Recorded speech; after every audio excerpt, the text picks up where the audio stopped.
Today, Mr. Alan Wake fades back into a darkness so thick, even he might not be able to use it as a metaphor. This is CheckPoint.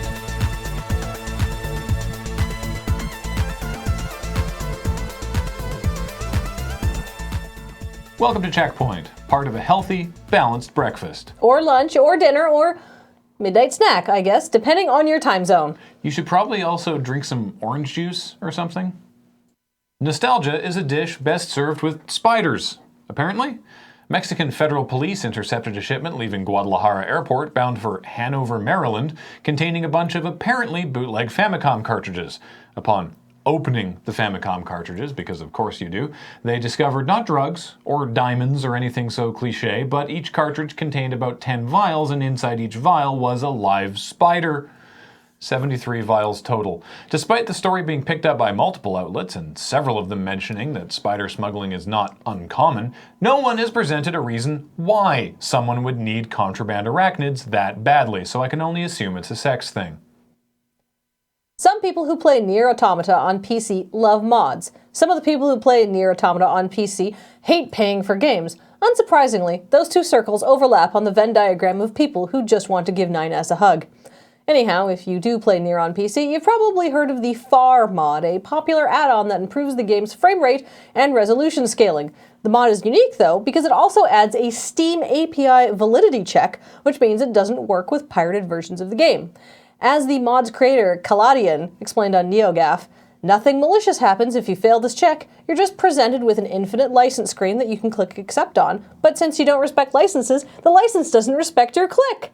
Unsurprisingly, pirates are very upset about this, calling the mod's creator a dick, mentally ill, a petty little shit, and butthurt. Well, actually that's not even half of the list, but it's all I can say on this program.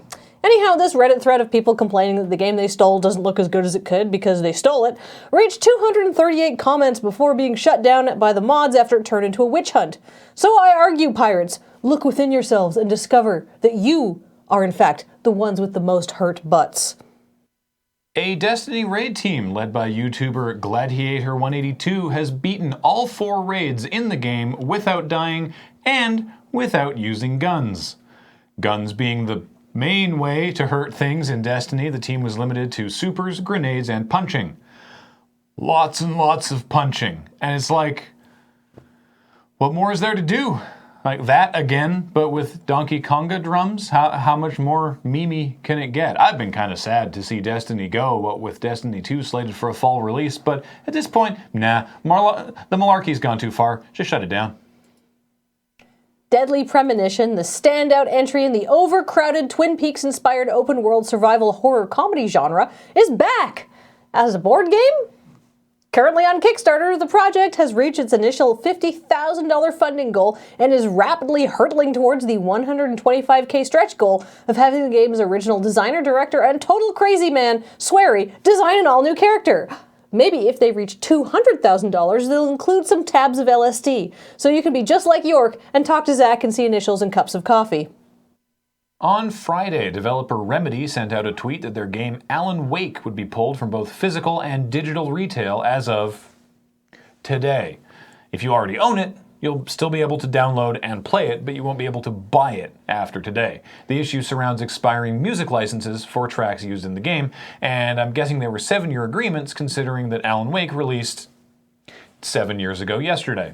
The sort of half-sequel Alan Wake's American Nightmare will still remain available because, as Remedy said in a blog post, they negotiated the licenses for that game, unlike the original, for which the negotiation was handled by an unnamed someone else, slyly laying the blame for this colossal embarrassment at either distributor Nordic Games or publisher Microsoft.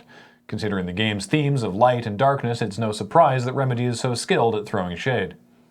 Is it still available now? At time of writing, yes. Well, what about, like, now? At time of recording, no. Oh, well, now you'll never get to play the DLC. Well, I probably should have thought of that sometime in the last 7 years.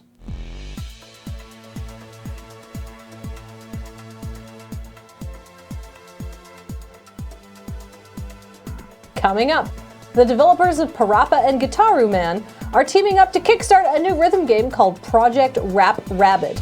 Apparently, you will be able to defeat your opponents with lyrical jabs and rhyming uppercuts, which I guess is better than using actual jabs and uppercuts.